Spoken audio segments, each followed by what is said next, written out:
2026-27 या वर्षामध्ये बीएड करू इच्छिणाऱ्या विद्यार्थ्यांसाठी एक आनंदाची बातमी आहे.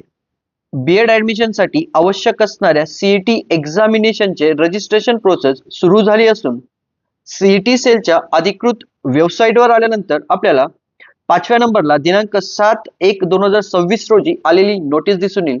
त्यासमोर डाउनलोड बटनाला क्लिक केल्यानंतर आपल्यासमोर अशा पद्धतीने पूर्ण नोटीस ओपन झालेली असेल. यामध्ये आपल्याला पहिल्याच कॉलम मध्ये दिसून येते बीएड जनरल अँड स्पेशल साठी रजिस्ट्रेशन प्रोसेस साठीचं टाइम टेबल कसं असणार आहे. बीएड जनरल अँड स्पेशल साठी online registration and confirmation of application form हे दिनांक 8/1/2026 पासून सुरू झाले असून 23/1/2026 पर्यंत लास्ट डेट असणार आहे.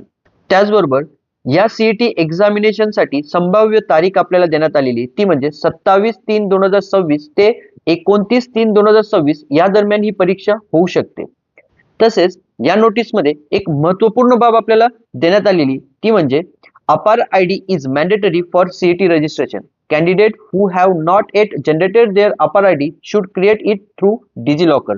म्हणजेच या वर्षापासून प्रत्येक विद्यार्थ्याला सीईटी रजिस्ट्रेशन करताना आपला अपार आयडी डिजिलॉकर मध्ये जनरेट केलेला असणं आवश्यक आहे. डिजिलॉकर मध्ये कशा पद्धतीने अपार आयडी जनरेट करावा, तसेच सीईटी एक्झामिनेशन साठी ऑनलाईन रजिस्ट्रेशन व ऍप्लिकेशन फॉर्म कसा भरावा, कोणत्या गोष्टींची काळजी घ्यावी या संदर्भातलं संपूर्ण मार्गदर्शन असणारा व्हिडिओ आपल्या चॅनलवर लवकरच घेऊन येणार आहे. यासाठी तसेच सीईटी एक्झामिनेशन साठी ऑनलाईन रजिस्ट्रेशन प्रोसेस पासून तर बीएड ऍडमिशनचे सीट अलॉटमेंट पर्यंतचे सर्व अपडेट मिळवण्यासाठी आपल्या चॅनलला आत्ताच सबस्क्राईब करा.